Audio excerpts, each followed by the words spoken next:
우리가 풍랑으로 심히 애쓰다가 이튿날 사공들이 짐을 바다에 풀어버리고 사흘째 되는 날에 배의 기구를 그들의 손으로 내어버리니라.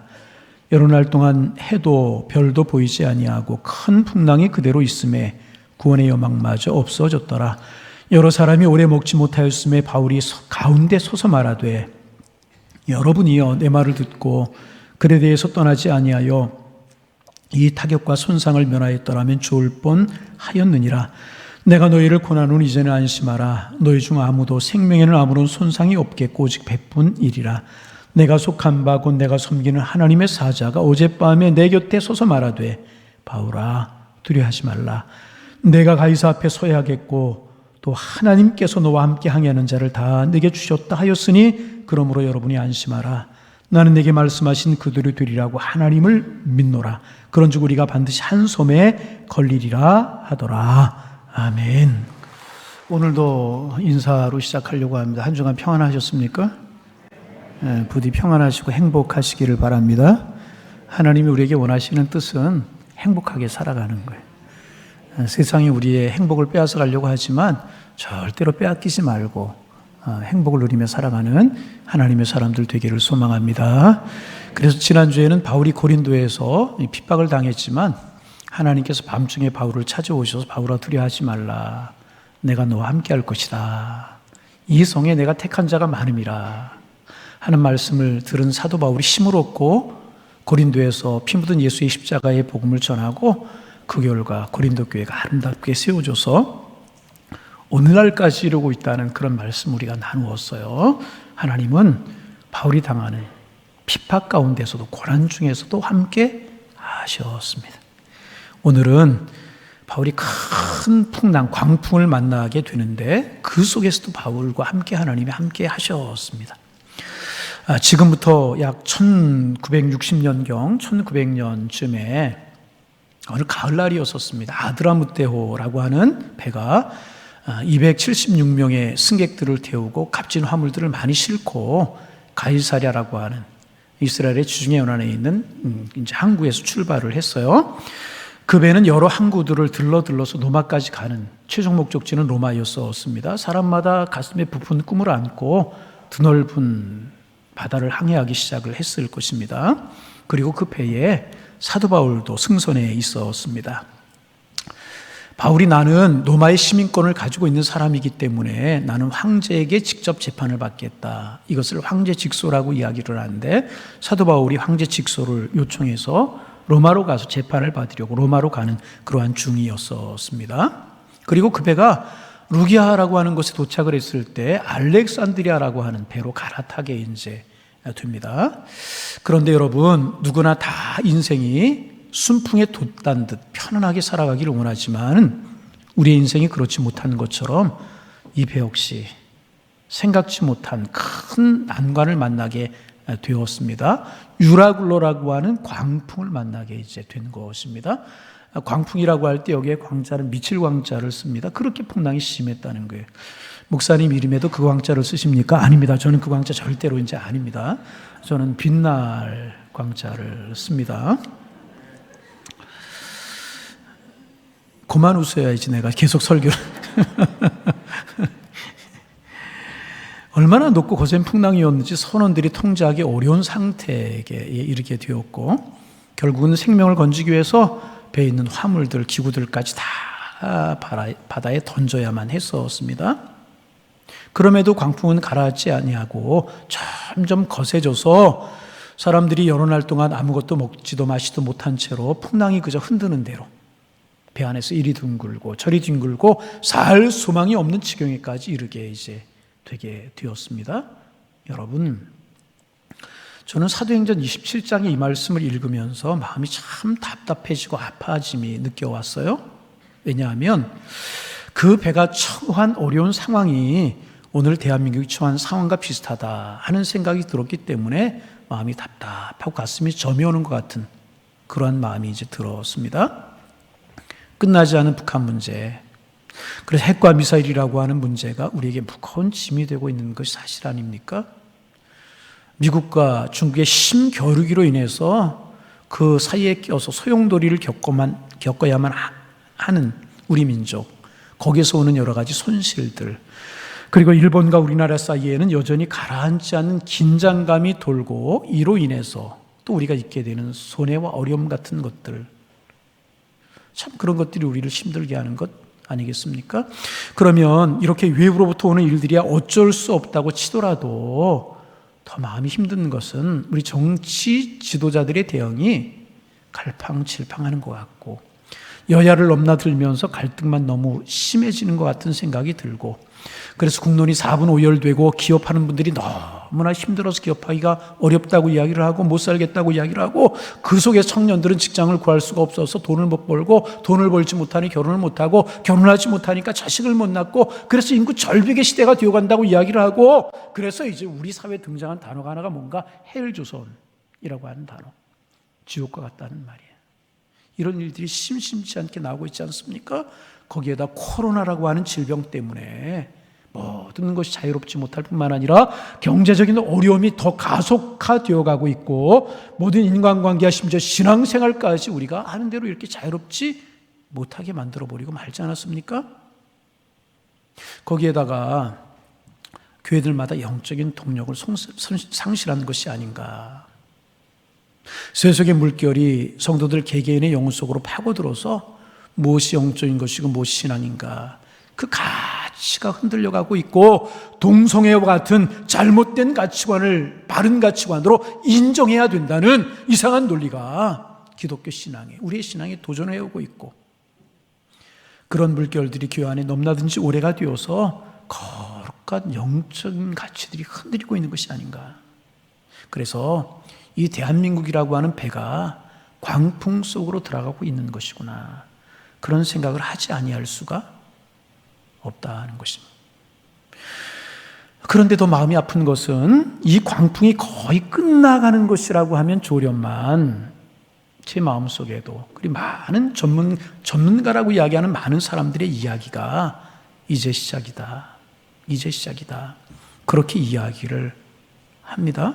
그래서 앞으로 우리가 얼마나 더 광풍 속으로 들어가야 되는 것이고, 어떻게 그 광풍을 이기고 통과해야 될 것인가, 이런 생각을 하게 되고, 생각이 거기까지 이르게 되다 보니까 가슴이 먹먹해지고 가슴이 답답해지는 것을 느끼게 되는 것입니다. 아마 이런 생각과 이런 마음은 성도님들도 저와 별로 다르지 않을 것이라고 하는 생각이 이제 되어요.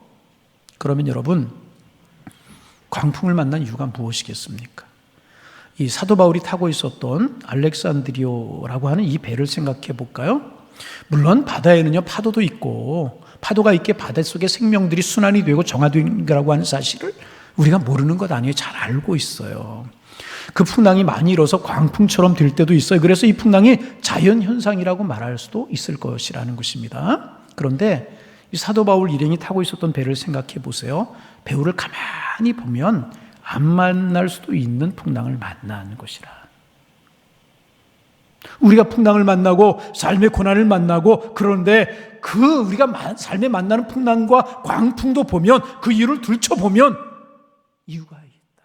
안 만나야 되는, 되려 안 만날 수도 있는 그런 광풍을 만날 수도 있는데, 그 이유를 들춰보면 인간의 욕망이라고 하는 것, 욕심이라고 하는 것이 그 속에 있을 때가 많이 있더라는 것입니다.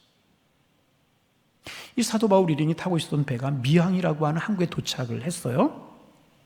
그리고 미항에 정박해 있는 동안에, 저기에 정박해 있는 동안에 그저 개념만 보시라고 지도를 드려요. 저기에 정박해 있는 동안에 지중해 연안이, 저 지중해 연안이 겨울철로 접어들게 된 겁니다. 겨울철로 접어들면 바람이 많이 불고 날씨가 춥기 때문에 항해하기가 어려워요.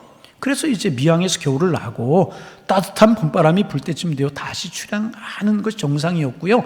그렇게 해야만 했었다는 것입니다. 그런데 사람들이 미항에 머무는 걸 원치 않는 거예요. 그리고 베닉스에 가서 거기서 겨울을 하자고 이제 한 것입니다. 사도 바울이 경험이 많고 지식 있는 사람이었기 때문에 말렸어요. 때가 이미 늦었습니다.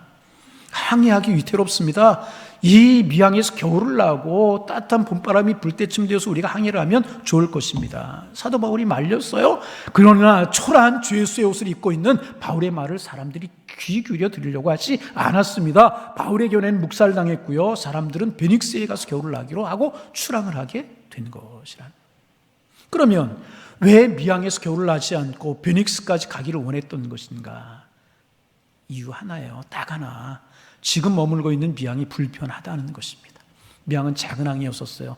우리로 쉽게 말하면 호텔도 큰 호텔이 없었고요, 유락시설, 편의시설이 많이 없었다는 것입니다. 그런가 하면 그들이 가고자 했던 베닉스라고 항구는 미항보다 훨씬 더 좋은 호텔도 많고 편의시설들이 좋아서 겨울 동안 마음껏 먹고 마시고 즐기기에 훨씬 더 좋아 보였다는 것입니다.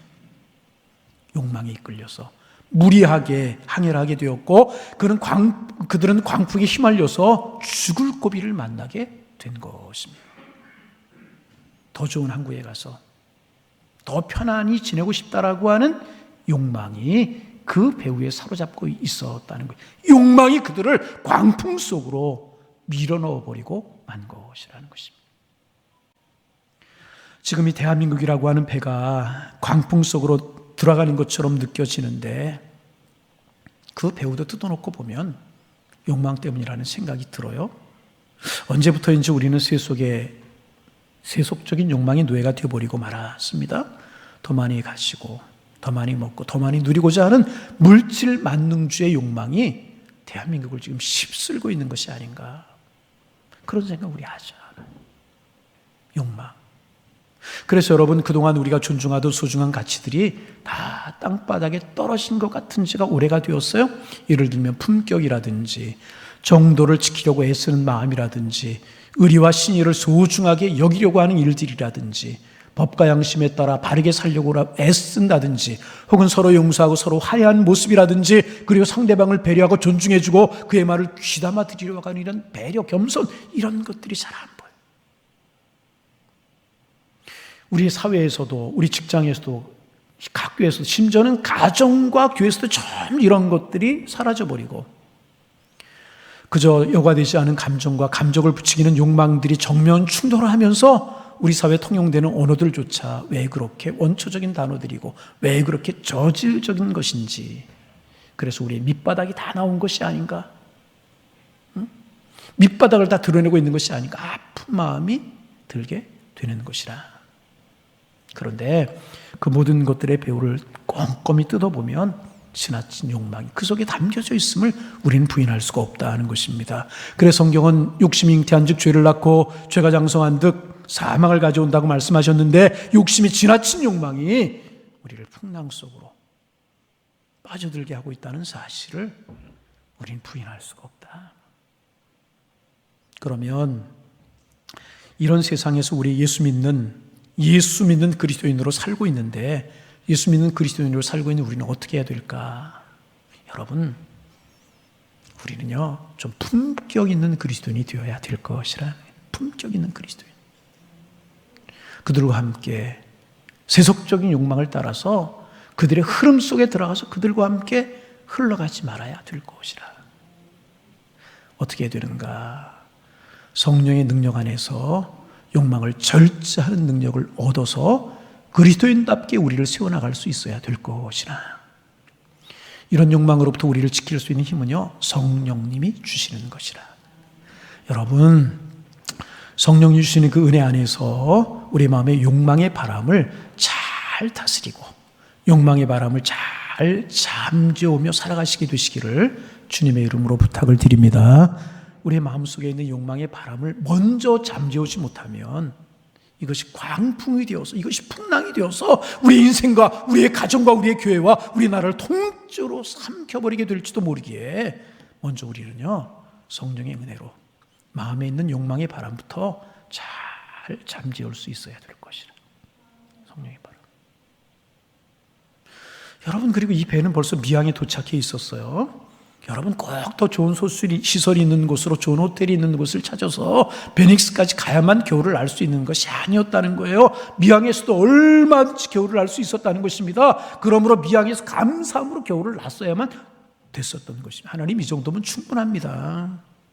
지중해 연안에서 풍랑을 만나서 우리 배가 파손될 수도 있었는데 미항에서 겨울을 알 수 있게 하시니 얼마나 감사합니까? 감사합니다. 그래야 되는 것인데 그렇게 하지 못하고 욕망을 따라 베닉스로 가겠다고 고집을 부리다가 결국은 광풍, 유라굴로라고 하는 큰 광풍을 만나게 되어버리고 만 것입니다.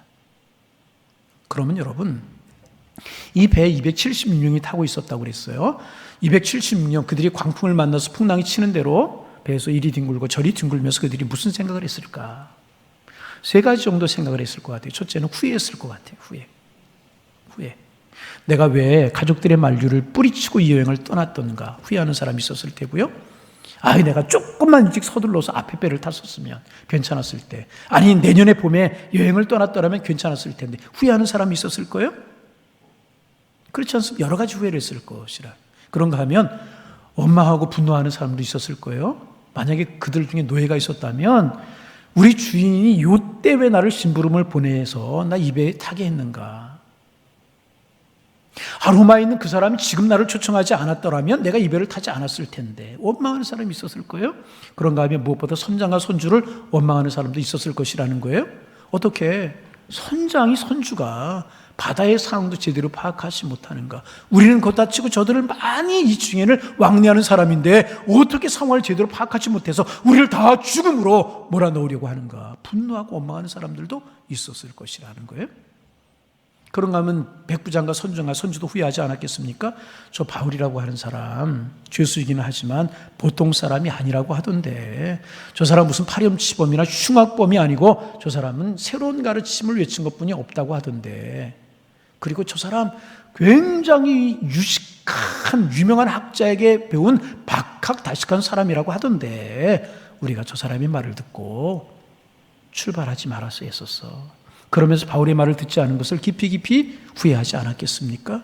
그러나 후회받자 보는 소용의 광풍 속에 그들은 사로잡혀 버리고 만 것이라는 거예요. 그러면 그 상황에서 우리의 신앙의 선배이신 사도 바울은 어떻게 하셨을까요? 먼저 절대로 바울은요 후회 같은 것 하지 않았을 거예요. 사도 바울도 인간의 몸을 가진 사람인데 왜 두렵지 않았겠습니까? 두려웠을 것입니다. 그러나 하나님께서 보내신 길이고 가이사 앞에 복음을 전하기 위해서 가는 길이었기 때문에 절대로 그는 후회하지 않았을 것이라. 원망도 안 했을 것이라. 자기의 말을 무시하고 항해를 한 백부장과 선조 원망하지 않았을 것입니다. 여러분, 누구 원망하고 누구 때문이라고 그러지 말아요. 소용없는 일, 아무런 소용없는 일. 또 그는 다른 사람들처럼 절망하지도 않았을 것입니다. 사도 바울은요 복음을 위해서, 예수 십자가에 피 묻은 복음을 위해서 생명까지라도 드리기로 결심했던 분 아니겠습니까? 그래서 사도행전 20장 23절 24절에 보면 결박과 한란의 날을 기다린다 하시나 내가 달려갈 길과 주 예수께 받은 사명, 하나님의 은혜의 복음을 증언하는 일을 마치려 하면은 나의 생명을 조금도 귀한 것으로 여기지 아니한다. 그러지 않습니까? 하나님 앞에 다 맡겼어요. 진로도 가는 길도 생명도 다 맡겼습니다. 그러므로 바울은 절대로 절망하지 않았다는 거예요. 여러분, 우리도 후회하지 않게 되기를 원합니다. 후회한들 소용이 없잖아요. 물어보겠습니다. 여러분, 예수 믿은 거 후회하십니까? 예수 믿은 거 후회하셔요? 아닙니다. 여러분, 우리가 이 땅에 태어나서 받은 축복 중에 최고의 축복은 우리가 하나님 만나고 예수님 믿은 것인 줄로 믿습니다. 우리는 예수 믿은 거 감사할 수 있어야 돼요. 여러분, 대한민국에 태어나게 된 것, 국민이 된 것 후회하십니까? 아닙니다. 아니에요. 지금까지 이 땅에 태어나서 이 나라가 주는 사랑받고 여기까지 살아왔잖아요. 여기서 공부하고 여기서 결혼하고 여기서 자식 키우며 지금까지 살아왔잖아요. 그러므로 후회 같은 거 하지 말고 그때 나 이민 갔어야 되는데 그러지 말기를 원합니다. 그런가 하면 원망도 하지 마세요. 누구도 원망하고 누구도 원망, 절대로 그러지 마세요. 절망도 하지 마시기를 바랍니다. 코로나가 어떻게 될지, 백신이 개발될지 안 될지, 또 국제정세는 어떻게 되고 어려운 경제는 어떻게 될지, 내 사업과 우리 자녀들의 내일은 어떨지 두렵고 염려되는 거 우리가 사실이잖아요. 그러나 여러분, 절대로 절망하지 마시기를 바랍니다. 바울은 후회하지도 않았고요, 절망하지도 않았고요, 원망하지도 않았어요. 그러면 그 풍랑을 만난 지중해 바다 한가운데서 한치 앞을 내다볼 수 없는 그 어려움 가운데서 사도 바울은 어떻게 했는가? 사도 바울 그 안에서 뭐 했어요? 사도 바울은요 그 안에서도 다 담대했어요. 제가 믿기는요 광풍 중에서도 사도 바울은 기도했을 것 같아요. 왜냐하면 사도행전 16장에 보면은요, 사도 바울이 감옥 속에도 기도하잖아요. 매 맞고 피투성이가 된 채로 감옥에 갇혔는데 그 안에서도 하나님을 찬송하고 기도하잖아요. 하나님의 기적과 역사를 체험하잖아요. 여기서도 하나님 앞에 기도했을 것 같아요. 그리고 하나님이 그의 마음속에 담대함을 주셨을 것 같아요. 그리고 그 믿음으로 광풍을 이길 수 있게 되었다는 것입니다. 그러면 사도 바울이 어떻게 담대할 수 있었는가? 우리가 광풍 속에 담대해야만 된다면 우리가 그 광풍 속에서 어떻게 담대할 수 있는가? 그 근거가 무엇인가? 첫째로 광풍 속에서도요, 하나님이 함께 하시기 때문이란. 여러분, 하나님이 함께 하시는 줄로 믿습니다. 성경에 그런 기록 없지만 저 생각해 봤어요. 누군가가 바울에게 이런 이야기 했을 거예요. 여보게 바울, 자네는 예수님의 제자가 아니라 잘 모르겠지만 우리는 분명히 보았다네. 뭐를요? 우리 예수님을 따라다니다가 갈릴리 바다에서 큰 풍랑을 만났어. 광풍을 만났어. 그런데 예수님께서 말씀 한마디로 바람과 풍랑을 꾸짖으시자 잔잔해졌다네. 우리 직접 그거 보았다네. 직접 경험했다네. 우리가 믿는 예수님은 그런 분이실세. 누군가가 바울에게 그런 이야기 해주지 않았겠습니까? 바울은 예수님 풍랑과 파도도 잠재우시는 분이시구나, 그런 분이시구나 믿었을 것이란. 그리고 지금 풍랑을 만났어요. 어려움을 당했어요. 그리고 이 말씀이 생각이 났을 것입니다. 풍랑을 잔잔케 하시는 주님이시다.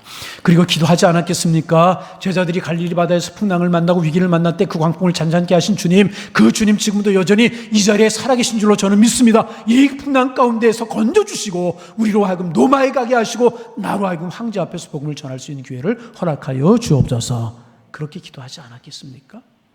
그리고요, 정말 하나님께서는요, 풍랑 가운데에서 바울과 함께 계셨다는 것입니다.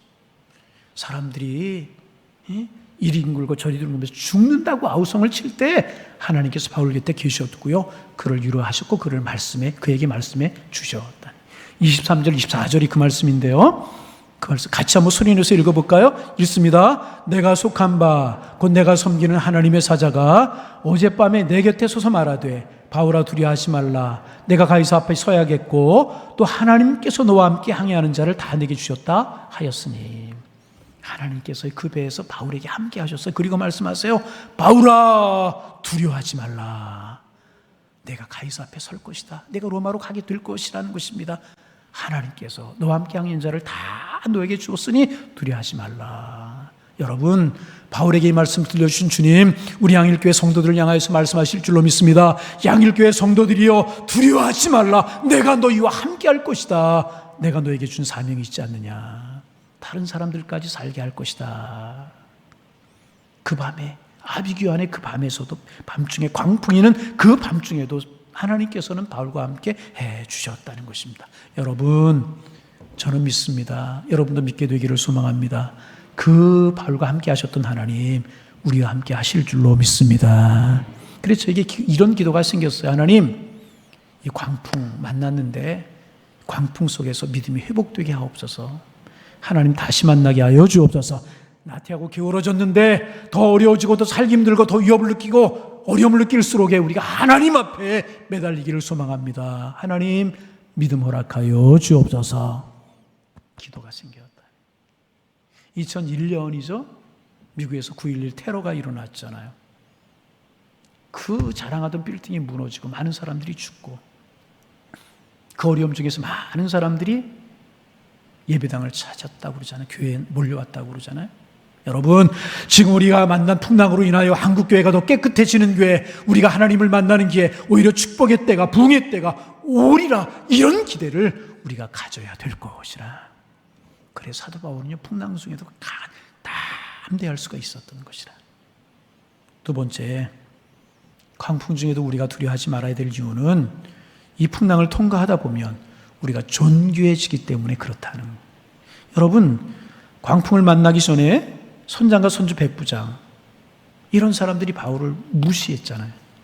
여러분, 요즘 젊은 아이들 쓰는 이야기 한번 좀 써볼까요? 죄송합니다. 강대용으로 어울리지는 않지만 개무시했단 말이에요. 개무시했어요. 죄송하다고 제가 그랬어요? 죄수복을 입고 있는 바울이라고 인정하지 않고 무시해버리고 말아. 그런데 여러분, 풍랑을 만나서 그들이 널브러져 있을 때, 다 널브러져 있을 때 그들을 안심시키고 격려한 사람 누구예요? 바울이 그랬잖아요. 바울이 선장과 선주보다 백부장보다 더 귀하게 되었다는 것입니다. 풍랑 때문에 사도 바울이 망한 것이 아니라 그 풍랑 때문에, 그 광풍 때문에 사도 바울이 더 귀해졌다. 그래서 여러분, 누구도 바울을 무시할 수 없게, 비록 입고 있는 옷은 죄수옷이었지만은 비단 옷을 입은 사람보다 더 빛나는 사람이 되었고요, 그 배에서 실질적인 선장 역할을 했고요, 그 배에서 실질적인 지도자가 되지 않았습니까? 바울은 그 배에서 존귀한 사람이 되었다는 것입니다. 저는 분명히 믿습니다. 우리가 어려움의 광풍의 때를 잘 믿음으로 이기면 하나님께서 우리를 바울처럼 존귀하게 세우실 줄로 믿습니다. 한국교회 어려운 때에, 우리 교회 어려운 때에 믿음으로 담대함으로 하나님 붙들고 이 위기의 때를 통과하면 한국교회, 우리 교회 하나님이 더 존귀하게 여기실 줄로 믿습니다. 하나님이 세우실 것이라. 그뿐입니까? 바울이 그 배에 타고 있는 사람들 위로했잖아요. 그래서 여러분, 세상이 울 때 우리 같이 울면 안 되고요, 세상이 힘들다고 할 때 같이 힘들다고 하면 안 되는 거예요. 두려워하지 마십시오. 안심하십시오. 우리가 속한 하나님께서 우리를 살려주신다고, 광풍을 통과하게 하신다고 하셨습니다. 우리는 이렇게 격려할 수 있어야, 바울의 역할을 할 수 있어야 되는 것이라. 하나님을 믿기. 여러분, 우리나라 역사를 보세요. 구한 말, 우리나라가 얼마나 어려웠어요. 일제강점기 30년 얼마나 어려웠어요. 그런데 여러분, 그 당시 교회는요, 그 당시 신앙인들은요, 같이 쓰러져서, 같이 널브러져서 같이 울지 않았다는 것입니다. 그 당시 그리스도인들은요, 바울처럼 우뚝 서서 쓰러진 민족을 세우고 격려하는 일을 했다는 것입니다. 여러분, 이와 같은 때에, 이와 같이 어려운 때에 저와 여러분이 그런 역할을 감당하기를 원합니다. 하나님이 함께 하십니다. 광풍이 이길 것입니다. 우리에게 소망이 될 것입니다. 한국교회가 그런 역할을 감당해야 될 것이라. 그러기 위해서 더 잘 모이고 더 부르짖고, 말씀드린 것처럼 바울은 틀림없이 그 배에서 기도했을 것이라. 배에 있는 사람들을 위해서, 사명을 위해서 기도했고요, 담대한 마음을 주셨고요, 하나님이 그들을 우뚝 세워주셨다는. 그래서 여러분, 이번 기회가 지금의 어려움이 우리 개인이나 우리 교회가 우뚝 서서 민족의 중심이 되는 기회로 삼아야 될 것이라. 그런 믿음이 우리에게 있어야 될 것이라. 마지막으로 한 가지 더, 어떻게 광풍 속에서 담대할 수 있을까? 어떻게 광풍 속에서 우리가 담대하게 살아갈 수 있을까? 그것은요, 이 광풍 때문에요, 더 잘 되기 때문에 그렇다는 거예요. 아멘. 광풍 때문에 어떻게 했어요? 잘 될 수 있어요. 여러분 보세요. 그렇게 광풍에 휩쓸려가지고 배가요, 14일 정도를 표류한 거예요. 뭐 다 망가졌죠. 돛도 망가지고 뭐 다 망가졌잖아요. 그래서 광풍이, 바람이 부는 대로, 파도가 치는 대로 흘러가고 이리 흘러가고 저리 흘러가고 그랬단 말이죠. 14일을 그렇게 표류하다가 어디에 도착을 했냐면 멜리다라고 하는 섬에 도착을 하게 되었어요. 그런데 여러분, 이게 정말 놀라운 일이라는 것입니다. 여러분, 참 하나님이 하시는 일을 보면 이렇게 놀라울 수가 없어요. 어떻게, 어떤 일이 벌어졌냐 하면, 이들이 표류하기 시작한 게, 다시 한번 띄워주세요. 멜리데라고 하는 섬에서, 저쪽 뒤에 있는 멜리데 섬에서, 거기 아니고요, 거기는 말타라고 하는 것이고 저쪽 멜리데라고 하는 섬에서 표류하기 시작을 했는데, 풍랑에 밀리고 밀려서 14일 만에 그레데 섬에서 표류하기 시작을 했는데 멜리데 섬까지 14일 만에 왔다는 것이죠. 그런데 여러분, 멜리데 좀 보여주시면 좋은데, 멜리데에서 여기 저 안에 들어있는 멜리데에서 그레데에서 멜리데 섬까지가 얼마냐 하면 1000km라고 그래요. 1000km. 열나흘 동안 광풍으로 죽음의 바다를 열나흘 동안 또 도는 거예요. 그런데 이 배가요, 엉뚱한 곳으로 흘러가거나 반대 방향으로 흘러가거나 그런 것이 아니라요, 풍랑에 밀려 가다 보니까 1000km를 가서 목적지였던 노마 가까이까지 가게 되었다는 것입니다. 참 하나님이 하시는 일이 놀랍다. 그렇게 멜리데 섬에 도착했는데, 멜리데 섬은 원래 몰타라고 불러요. 지도가 나와 있지만 몰타가 시실리 섬, 삼각형처럼 된 것이 시실리 섬이고, 그 위에 구두처럼 생긴 것이 이탈리아잖아요. 이탈리아에 바로 로마가 있지 않습니까? 목적지 로마가 있다는 것입니다.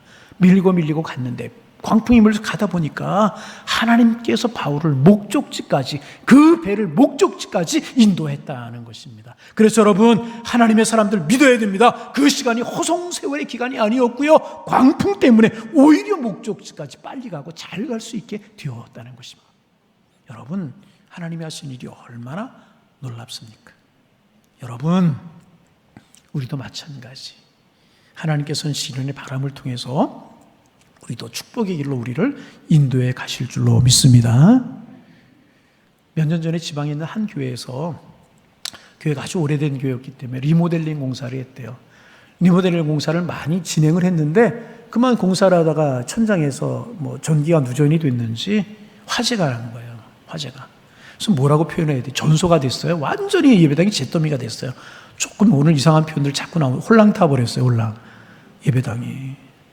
여러분 참 리모델링 하다가 헌금 가져가 그랬으니 얼마나 마음이 아팠겠어요.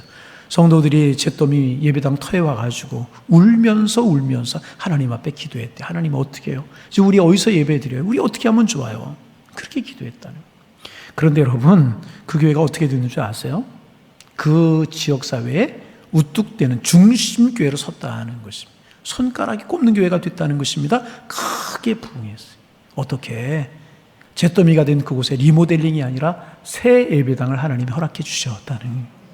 새 예배당 짓고 그 잿더미 예배당 때문에 흩어진 것이 아니라 더 기도하면서 믿음의 힘을 얻은 결과 그 교회가 크게 부흥을 하게 되었다는 것입니다.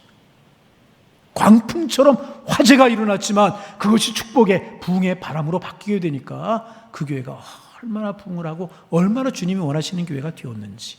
여러분 광풍 때문에 힘들고 어려울 수 있지만 빨리 가고 더 잘 가게 될 줄로 믿으시기를 바랍니다. 어떻게? 한국교회는 더 견고해지고 성도들은 정금보다 귀한 믿음을 가지게 되고 기업하는 분들은 기술을 더 많이 발전시키고 기업이 더 든든히 서는 교회가 되기를 원하고 더 이상 우리나라가 강대국의 눈치를 안 봐도 되는 그런 똘똘 뭉친 그런 나라가 되어서 우리 대한민국이 하나님 앞에 서는 교회가 될 줄로 우리 믿어야 될 것이고 더 많은 간증거리를 하나님께서 우리에게 주시기를 간절히 소망하는 것이라.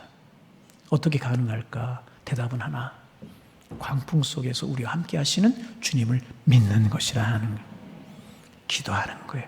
하나님 붙드는, 하나님 의지하는 것이. 그 속에 함께 하시는 분은 어떤 분? 전능하신 분이시라. 전능하신 분. 여러분 그 하나님 붙들고 우뚝 서셔서 우리의 삶을 지키고 가정을 지키고 교회를 지키는 민족의 파수꾼들이 될 수 있는 우리 양일의 성도님들이 다 되실 수 있기를 주님의 이름으로 축원합니다. 주님의 이름으로 축복합니다. 이런 사람